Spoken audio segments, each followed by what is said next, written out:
പിതാവിൻ്റെയും പുത്രൻ്റെയും പരിശുദ്ധാത്മാവിൻ്റെയും നാമത്തിൽ ആമേൻ. എൻ്റെ പ്രിയപ്പെട്ടവർ, ഇന്ന് നവംബർ മാസം 15-ാം തീയതി വെള്ളിയാഴ്ചയാണ്. എല്ലാവർക്കും പരിശുദ്ധ കൃപാസനസ്ഥല ജീവനുടെ പ്രത്യക്ഷപ്പെട്ട മാതാവിൻ്റെ മാധ്യസ്ഥത്തിലെ അനുഗ്രഹവും സമാധാനവും. നമുക്ക് പ്രത്യക്ഷ പ്രാർത്ഥനയിലേക്ക് വരാം. അമ്മേ, പരിശുദ്ധ അമ്മേ, അമ്മേ പരിശുദ്ധ ദൈവമാതാവേ, ദൈവമാതാവേ, അന്ന് അങ്ങ് അങ്ങ് കൃപാസനത്തിൽ പ്രത്യക്ഷപ്പെട്ട് വരാൻ പോകുന്ന മഹാദുരന്തത്തിൽ നിന്ന് രക്ഷപ്പെടുവാനും എല്ലാവർക്കും വേണ്ടി പ്രാർത്ഥിക്കുവാനും ആവശ്യപ്പെട്ടിട്ട് 20 വർഷം തികയുന്ന ഈ വേളയിൽ കൃപാസനത്തിലൂടെ ഞങ്ങൾക്കും ഈ ദേശത്തിനും അങ്ങ് മാധ്യസ്ഥം തേടി തന്ന എല്ലാ അനുഗ്രഹങ്ങൾക്കും കൃപകൾക്കും ഞങ്ങളിപ്പോൾ ഹൃദയം നിറഞ്ഞ നന്ദി പറയുന്നു. അമ്മേ, പരിശുദ്ധ അമ്മേ, ജപമാല മാതാവേ, സകല കൃപാസന പ്രാർത്ഥനയോടും ചേർത്ത് ഞങ്ങളിപ്പോൾ പ്രാർത്ഥിക്കുന്ന ഈ കുടുംബത്തിന്റെ ഈ പ്രത്യേക നിയോഗം ഇപ്പൊ നിയോഗം ഓർക്കുക മക്കളെ, സന്തോഷത്തിൽ ഓർക്കണേ. പ്രധാന ദിവസം അമ്മേ, ഞങ്ങളുടെ മക്കളുടെ നിയോഗം ഓർക്കുകയാണ്. അമ്മ ഈ നിയോഗം കർത്താവിൻ്റെ ദിവസം സമർപ്പിച്ചുകൊണ്ട് ഇന്നത്തെ ആഹാരം പോലെ ഇന്നത്തെ ആവശ്യം നിറവേറ്റി അവരനുഗ്രഹിക്കണമെന്ന് പ്രാർത്ഥിക്കുന്നു. കണ്ണുകളടച്ച് കൈകൾ കൂപ്പി നിയോഗങ്ങൾ സമർപ്പിക്കുക.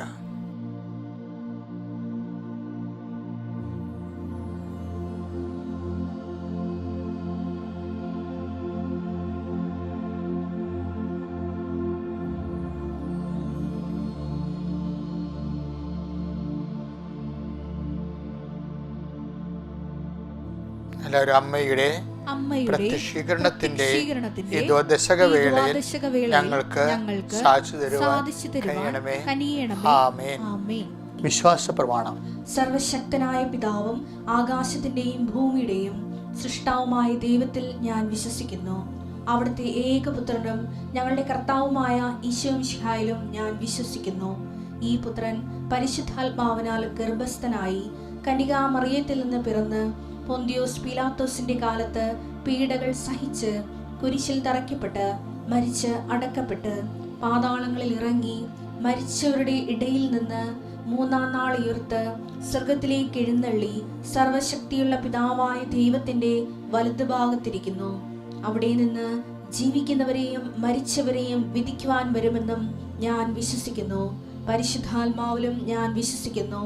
വിശുദ്ധ കത്തോലിക്കാ സഭയിലും പുണ്യവാന്മാരുടെ ഐക്യത്തിലും പാപങ്ങളുടെ മോചനത്തിലും ശരീരത്തിന്റെ ഉയർപ്പിലും നിത്യമായ ജീവിതത്തിലും ഞാൻ വിശ്വസിക്കുന്നു. ആമേൻ. സുഖസ്ഥനായ ഞങ്ങളുടെ പിതാവേ, അങ്ങയുടെ നാമം പൂജിതമാകണമേ. അങ്ങയുടെ രാജ്യം വരണമേ. അങ്ങയുടെ തിരുമനസ് സ്വർഗത്തിലെ പോലെ ഭൂമിയിലും ആകണമേ. അന്നു വേണ്ടുന്ന ആഹാരം ഇന്ന് ഞങ്ങൾക്ക് തരണമേ. ഞങ്ങളോട് തെറ്റ് ചെയ്യുന്നവരോട് ഞങ്ങൾ ക്ഷമിക്കുന്നത് പോലെ ഞങ്ങളുടെ തെറ്റുകൾ ഞങ്ങളോടും ക്ഷമിക്കണമേ. ഞങ്ങളെ പ്രലോഭനത്തിൽ ഉൾപ്പെടുത്തരുതേ, തിന്മയിൽ ഞങ്ങൾ രക്ഷിക്കണമേ. ആമേൻ. നന്മ നിറഞ്ഞ മറിയമേ, സ്വസ്തി. കർത്താവ് അങ്ങയുടെ കൂടെ സ്ത്രീകളിൽ അങ്ങ് അനുഗ്രഹിക്കപ്പെട്ടവളാകുന്നു. അങ്ങയുടെ ഉദരത്തിൻ ഫലമായി ഈശോ അനുഗ്രഹിക്കപ്പെട്ടവനാകുന്നു. പരിശുദ്ധ മറിയമേ, തമ്പുരാന്റെ അമ്മേ, പാപികളായ ഞങ്ങൾക്ക് വേണ്ടി ഇപ്പോഴും ഞങ്ങളുടെ മരണസമയത്തും തമ്പുരാനോട് അപേക്ഷിക്കണമേ. ആമേൻ. എൻ്റെ പ്രിയപ്പെട്ടവരെ, ഇന്ന് നമ്മൾ നവംബർ മാസം 15-ാം തീയതി വെള്ളിയാഴ്ച നമ്മുടെ ജീവിത വ്യാപാരങ്ങളെ വിനിമയങ്ങളെ കർത്താവിനെ ഏൽപ്പിച്ചുകൊണ്ട് പ്രാർത്ഥിക്കുകയാണ്. കർത്താവ്, അങ്ങയുടെ മക്കൾ ഇന്ന് ലോകം മുഴുവനുള്ളവർ ഈ സമയത്ത് ഏകാഗ്രതയോടെ കൈകൾ കൂപ്പി അങ്ങയുടെ നാമത്തിൽ ആശ്രയിച്ചുകൊണ്ട് പ്രാർത്ഥിക്കുകയാണ്. അമ്മേ, പരിശുദ്ധ അമ്മ, ദേവമാതാവേ, കൃപാസനം അൾത്താറ് ജീവനോടെ പ്രത്യക്ഷപ്പെട്ട അമ്മേ, അമ്മയുടെ മാധ്യസ്ഥത്തിൽ ഞാൻ ഈ മക്കളുടെ എല്ലാ വ്യതകളെയും വേദനകളെയും പരിശുദ്ധ അമ്മയുടെ മാധ്യസ്ഥത്തിൽ ഈശോയ്ക്ക് സമർപ്പിക്കുന്നു. കർത്താവേ, അങ്ങയുടെ മുൾക്കിടത്തെ ഓർത്തുകൊണ്ട് ഈ മക്കളോട് കരുണയായിരിക്കണമെന്ന് പ്രാർത്ഥിക്കുന്നു. ആമേൻ. കർത്താവേ, അങ്ങയുടെ തിരുവിലാലും മുറിവിനെ ഓർത്തുകൊണ്ട് ഈ മക്കളുടെ നിയോഗങ്ങളോട് കരുണയായിരിക്കണം പ്രാർത്ഥിക്കുന്നു. ആമേൻ. കർത്താവേ, അങ്ങയുടെ കരജനങ്ങളെ ആണിപ്പഴുതിൽ ഓർത്തുകൊണ്ട് ഈ മക്കളുടെ നിയോഗങ്ങളോട് കരുണയായിരിക്കണം പ്രാർത്ഥിക്കുന്നു. ആമേൻ. കർത്താവേ, നിന്റെ വിശുദ്ധ പൗരോഹിത്യത്തെ മഹത്വപ്പെടുത്തണമേ. കർത്താവേ, സഭയിലുള്ള സാന്നിധ്യം പ്രകടമാക്കണമേ. അമ്മയെ, പരിശുദ്ധമ്മ, ദേവമാതാവേ, ഈ മക്കൾക്ക് വേണ്ടി മാധ്യസ്ഥം പ്രാർത്ഥിക്കണമേ. 38 വർഷം ഞാൻ അർപ്പിച്ച കുർബാനയുടെ യോഗ്യതയാൽ കടലിലും കരയിലും നടത്തിയിട്ടുള്ള മുഴുവനും ദൈവശുശ്രൂഷയുടെ അസ്ഥിവാരത്തിലെ അടിസ്ഥാനത്തിൽ ഞാൻ മക്കൾക്ക് വേണ്ടി പ്രാർത്ഥിക്കുന്നു ഈശോയെ. ഗർഭിണികളെ പ്രാർത്ഥിക്കുന്നുണ്ട് ഈശോയെ, അവരെ സ്പർശിക്കണമേ. ഗർഭിണികൾക്ക് കുഞ്ഞുങ്ങൾക്ക് അനക്കമില്ലാത്തത് പ്രാർത്ഥിക്കുന്നുണ്ട് ഈശോയെ, അവരുടെ വയറിനെ സ്പർശിക്കണം ഈശോയെ. കുഞ്ഞുങ്ങൾ അനങ്ങട്ട എലിസബത്തിൻ്റെ ശിശു മാതാവിൻ്റെ മാധ്യസ്ഥത്തിലെ കർത്താവെ തുള്ളിച്ചാടിയതുപോലെ കർത്താവെ, അത് അനക്കമറ്റ കുഞ്ഞുങ്ങൾ അടിക്കടി ഉണ്ടാകുന്ന അപോഷം കാരണം, പലതരത്തിലുള്ള വിഷമ കാരണം ഗർഭം ധരിച്ചിട്ടും അനക്കമില്ലാതിരിക്കുന്ന കുഞ്ഞുങ്ങൾ, വളർച്ചയില്ലാത്ത കുഞ്ഞുങ്ങൾ, ഗർഭിണികളെ അങ്ങ് സ്പർശിക്കണമെന്ന് ഗർഭത്തെ ശിശുക്കളെ അങ്ങ് സ്പർശിക്കണം പ്രാർത്ഥിക്കുന്നു. കർത്താവിൻ്റെ കണ്ണച്ചുവയുടെ മക്കളില്ലാത്തവർ കർത്താവെ, ഒരു അഡ്മിഷൻ പോലും കിട്ടാതെ ഇത് നടക്കുന്നവർ, എന്ത് പഠിക്കണമെന്നറിയാതെ, അതിന് പഠിക്കണമെന്ന് ആഗ്രഹമുണ്ട് പക്ഷെ പണമില്ല, അതേസമയം തന്നെ പഠിക്കണമെന്ന് ആഗ്രഹമുണ്ട് പക്ഷെ പഠിക്കാൻ പറ്റണില്ല, ജീവിത സാഹചര്യം ശരിയാകുന്നില്ല. അങ്ങനെ എല്ലാം കൊണ്ടും കുടുംബത്തിൽ നിന്ന് ലോൺ എടുക്കുകയും ചെയ്തു, പഠിക്കാൻ വേണ്ടി കൊടുക്കുകയും ചെയ്തു, പക്ഷെ പഠിച്ചിട്ട് കർത്താവ് അതിന് പറ്റുന്നില്ല, പഠിക്കാൻ പറ്റണില്ല. വിദേശ രാജ്യങ്ങളിൽ പഠനം കഴിഞ്ഞവർ കർത്താവ് അവിടെ ഒരു ജോലി കിട്ടാതെ തിരിച്ചു പോരേണ്ടി വരുന്ന അവസരം 30 ലക്ഷം 40 ലക്ഷം കടമുള്ളവർ, കടമെടുത്ത് പഠിക്കാൻ പോയവർ, പഠനത്തിൽ നിന്ന് കർത്താവ് ഇന്നും ജോലി ഇല്ലാതെ അവിടെ നിൽക്കുന്നുണ്ട് ഈശോയെ. അവിടെ വിസ കിട്ടാതെ, വർക്ക് വിസ കിട്ടാതെ നിൽക്കുന്നുണ്ട് ഈശോയെ. അങ്ങനെ എല്ലാ മക്കളും കാരാഗ്രഹത്തിൽ അകപ്പെട്ടിട്ടുണ്ട് ഈശോയെ, ജയിലകപ്പെട്ടിട്ടുണ്ട് ഈശോയെ, ജീവിതം വഴിമുട്ടി നിൽക്കുന്നവരുണ്ട് ഈശോയെ. എല്ലാ തരത്തിലുള്ളവർ, എല്ലാ തരത്തിലും വേദന അനുഭവിക്കുന്നവർ ഈ പ്രഭാതത്തിൽ പരിശുദ്ധയുടെ മാധ്യസ്ഥത്തിലെ അമ്മയുടെ കൈക്ക് പിടിച്ച് ഞാൻ ഏൽപ്പിക്കുന്നത് കർത്താവ്. ദൈവത്തിൻ്റെ കണ്ണുമക്കളിലേക്ക് ആവശ്യം 38 വർഷം അർപ്പിച്ച കൃപാരുടെ യുവതിയെ, കൃപാസമർത്താര ജീവരുടെ പ്രത്യക്ഷപ്പെട്ട പരിശുദ്ധ അമ്മയുടെ മാധ്യസ്ഥത്തെ വിവിധ രോഗങ്ങൾ, ഭാരങ്ങൾ, സാമ്പത്തിക കടങ്ങൾ, തൊഴിലില്ലാത്ത അവസ്ഥകൾ, കുടുംബത്തിൻ്റെ സമാധാനങ്ങൾ കർത്താവ്, കമ്പോളങ്ങളും കടകളും വ്യാപാരങ്ങളൊക്കെ നടത്തിയിട്ട് മുടിഞ്ഞു പോയവർ, കടമായി പോയവർ, ഇനി ജീവിക്കാനത് മാർഗമൊന്നും അറിയാൻ പാടില്ലാതെ, എന്ത് ചെയ്യുമെന്ന് അറിയാൻ പാടില്ലാതെ ലോട്ടറി ടിക്കറ്റ് വരെ എടുത്ത് നടക്കുന്ന ആൾക്കാരുണ്ട് ഈശോയെ. അങ്ങനെ ഇതെല്ലാം മാർഗങ്ങളിൽ അകപ്പെട്ട് ജീവിക്കുന്ന മക്കൾ കർത്താവെ, അവർക്കൊരു വരുമാനമില്ലാത്ത എല്ലാവരെയും കർത്താവ് നീ ആശീർവദിക്കണം പ്രാർത്ഥിക്കുന്നു. ദൈവത്തിൻ്റെ കരുണ മക്കളിലേക്ക് ആവശ്യപ്പെട്ട് എൻ്റെ കർത്താവിൻ്റെ ഉന്നതമായ നാമത്തിൽ, സഭയുടെ അധികാരത്തിൽ, കുരിശിൻ്റെ അടയാളത്തിൽ, ദൈവത്തിൻ്റെ ശക്തിയാൽ ഞാൻ മക്കളെ കർത്താവിൻ്റെ നാമത്തിൽ ആശീർവദിക്കുന്നു. ആമേൻ. എൻ്റെ പ്രിയപ്പെട്ട നമ്മൾ ഇന്നത്തെ സുവിശേഷം, ഇന്നത്തെ വചനം 2 കൊരിന്ത്യൻസ് 1-ാം അധ്യായം 20-ാമത്തെ തിരുവചനം. ദൈവത്തിന്റെ സകല വാഗ്ദാനങ്ങളും ക്രിസ്തുവിൽ അതേ എന്ന് തന്നെ. അതുകൊണ്ട് തന്നെയാണ് ദൈവമഹത്വത്തിന് അവൻ വഴി ഞങ്ങൾ ആമേൻ പറയുന്നത്. ഇത് കേൾക്കുമ്പോൾ ഭയങ്കര സങ്കീർണമായിട്ട് തോന്നും, പക്ഷെ ഇത് സിമ്പിളായിട്ട് പറഞ്ഞേ സംഭവിച്ചത്.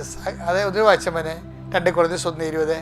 ദൈവത്തിന്റെ സകല വാഗ്ദാനങ്ങളും, അതായത് ദൈവം നമ്മളെ അനുഗ്രഹിക്കുന്നത്, നമ്മുടെ physical life, spiritual life maintain ചെയ്യണത് ഒറ്റ പ്രോജക്റ്റിലാണ്. പ്രോജക്റ്റ് എന്ന് പറയണത് അത് വാഗ്ദാന പ്രകാരമാണ്. നമ്മൾ എന്തിനാണ് പ്രാർത്ഥിക്കുക? ഇപ്പം നമ്മൾ പറയല്ലേ, നമ്മുടെ ഇടയ്ക്ക് പറയത്തില്ല, ഈശോ മിശിഹായുടെ വാഗ്ദാനങ്ങൾ യോഗ്യരാകുവാൻ സർവ്വേശ്വര പരിശുദ്ധമാതാവേ ഞങ്ങൾക്ക് വേണ്ടി അപേക്ഷിക്കണമേ. അപ്പം ഈ വാഗ്ദാനങ്ങളാണ് മനുഷ്യൻ്റെ മെയിൻ്റെനൻസ് നടത്തുന്നത്, അനുദിന ജീവിതവും അതുപോലെ തന്നെ നിത്യജീവിതവും. 2 ജീവിതമാണ് നമുക്കുള്ളത്, physical life and spiritual life. അപ്പോൾ വാക്ക് എന്ന് വെച്ചാൽ 8840 55 വാഗ്ദാനങ്ങളാണ് ദൈവത്തിൻ്റെ ഉള്ളത്. 8855. എനിക്കിത് അറിയത്തില്ല സത്യം പറഞ്ഞാൽ. കോവിഡ് വന്ന് 1 മാസം മുഴുവൻ ഞാൻ കോയമ്പത്തൂർ ആശുപത്രി കിടക്കുമ്പോഴാണ് ഞാൻ ഇതിനെക്കുറിച്ചെല്ലാം ചിന്തിക്കണത്. കർത്താവ് തന്ന ഉടമ്പടിയെക്കുറിച്ചൊക്കെ ചിന്തിക്കുക. കാര്യം അന്ന് ഒരു ദിവസം ഞാൻ 10-40 ജപമാല ഒരു ദിവസം ചെല്ലുമായിരുന്നു കോവിഡ് കാലത്ത്. കാര്യം വേറെ ഒന്നും ഇല്ലല്ലോ, വേറെ ആരും അടുത്ത് വരത്തില്ല, ഡോക്ടർ മാത്രമേ വരത്തുള്ളൂ, അത് നേഴ്സ് മാത്രമേ വരത്തുള്ളൂ, അവർക്ക് പ്രിക്കോഷനായിട്ട് വരണം. അപ്പോൾ 1 മാസമായിട്ടും കോവിഡ് തീരണില്ല എനിക്ക്, എപ്പോഴും പോസിറ്റീവ് എന്നാണ്. അപ്പം അതുകൊണ്ട് ഞാൻ ആ സമയത്ത് എല്ലാം ചിന്തിച്ചുകൊണ്ടിരുന്നത് ഉടമ്പടിയെക്കുറിച്ചും ധ്യാനിക്കാനെക്കുറിച്ച് സമയം കിട്ടിയത്. അങ്ങനെ ധ്യാനിച്ച് കിട്ടിയപ്പോഴാണ് എബ്രാഹാം മുതൽ കാനായിലെ കല്യാണം വരെയുള്ള ഉടമ്പടിയുടെ ഐഡിയ ഒക്കെ എൻ്റെ മനസ്സിൽ വന്നത്.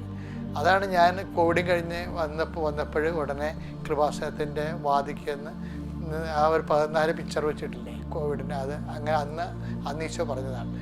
അതിൻ്റെ കൂടെ ഈശോ പറഞ്ഞതാണ് 8845 55 വചനങ്ങളുണ്ട്, അതായത് വാഗ്ദാനങ്ങളുണ്ട്. ഈ വാഗ്ദാനം എന്ന് പറഞ്ഞാൽ എന്താണ്? നമ്മുടെ ഇംഗ്ലീഷിൽ പ്രോമിസ് എന്ന് പറയും.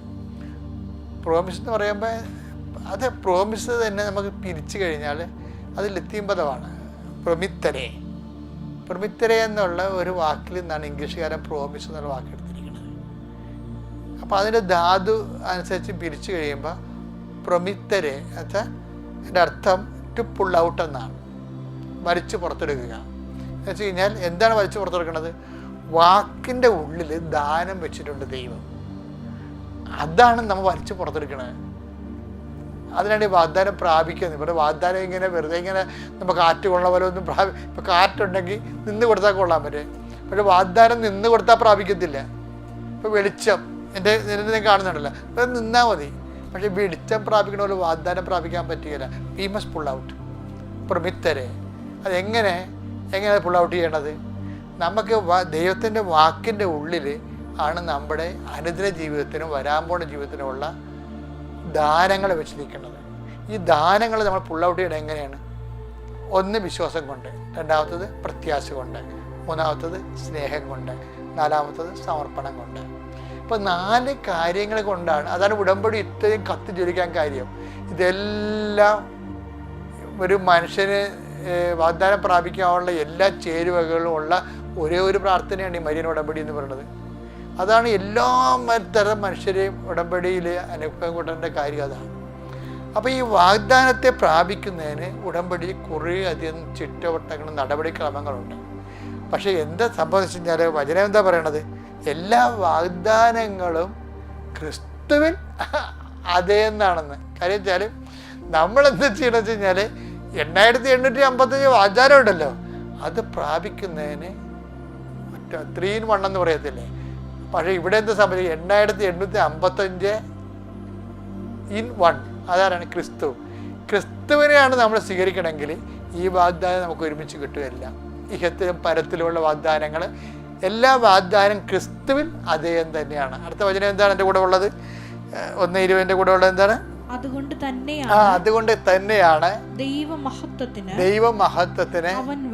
അവൻ വഴി ഞങ്ങൾ ആമേൻ പറയുന്നത്. അപ്പം ഏത് ക്രിസ്തുവിനെ നമ്മൾ സ്വീകരിക്കണമെന്നുണ്ടെങ്കിൽ നമ്മൾ ദൈവമഹത്വത്തിൻ്റെ ശുശ്രൂഷകൾ ചെയ്യണം.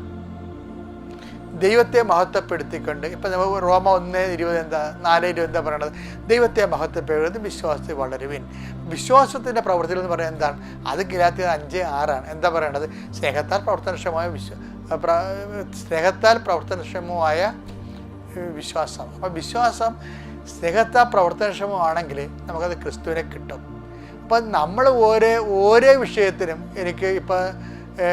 എനിക്കിപ്പോൾ മകളുടെ കല്യാണം നടക്കണം, അതുപോലെ തന്നെ എനിക്കിപ്പോൾ നിത്യജീവൻ വേണം, അനുദിന ജീവിതത്തിന് ജോലി വേണം, ഇങ്ങനെയുള്ള എല്ലാ കാര്യങ്ങളും ക്രിസ്തുവിൽ അതേ തന്നെയാണ്. അപ്പോൾ നമ്മളെന്താ പറയണത്? കർത്താവേ നീ എന്നെ നിറയണമെന്ന് പ്രാർത്ഥിക്കണം. എന്താണ്? എല്ലാ വാഗ്ദാനം ക്രിസ്തുവിൽ അതാണ് അമ്മ പറയണത്, അവൻ പറയണ പോലെ ചെയ്യാൻ. അതാണ് സംഭവം. അതാണ് എല്ലാ വാഗ്ദാനം ക്രിസ്തുവിൽ അതേ. എന്താ കൊളോസ്യസ് 3:11 പറയത്തില്ലേ? എന്താ പറയണത്? ക്രിസ്തു എല്ലാമാണ്, എല്ലാവരിലുമാണ്. അതെന്ന് വെച്ചാൽ ഇത് തന്നെയാണ് കണ്ടിട്ടാണ് എല്ലാ വാഗ്ദാനം ക്രിസ്തു അതേ തന്നെയാണ്. അതുകൊണ്ട് അവൻ പറയുന്ന പോലെ ചെയ്യുമ്പോൾ നമ്മൾ എന്താ സംഭവിക്കുന്നത്? ഈ പറഞ്ഞ പോലെ ദൈവമഹത്വത്തെ കരയേറ്റുകയാണ് ചെയ്യണത്. അതോടുകൂടി അവൻ പറയുന്ന പോലെ ചെയ്യുമ്പോൾ ഉടമ്പടിയിൽ ദൈവമഹത്വം കരയേറ്റുകയാണ് ചെയ്യണത്. അതുവഴി നമ്മൾ ക്രിസ്തുവിനെ സ്വീകരിക്കേണ്ടി ചെയ്യണത്. അതുവഴി ക്രിസ്തുവിലുള്ള എല്ലാ വാഗ്ദാനങ്ങളും നമ്മൾ അനുഭവിക്കണം അനുദിന ജീവിതത്തിലും. ക്രിസ്തുവെ ഞങ്ങൾ നിറയണമേ. എൻ്റെ അമ്മയെ പരിശുദ്ധ കന്യാമറിയത്തിന് മാധ്യസ്ഥ ഞാൻ യാചിക്കുന്നു. അങ്ങ് പറയണ പോലെ ചെയ്ത് ജീവിച്ചുകൊണ്ട് അങ്ങയുടെ വാഗ്ദാനം സമ്പൂർണ്ണമായി പ്രാപിക്കുവാൻ എന്നെ സഹായിക്കണമേ. നിത്യപിതാവും പുത്രനും പരിശുദ്ധ സർവ്വശക്തനും നീക്കും. ആമേൻ.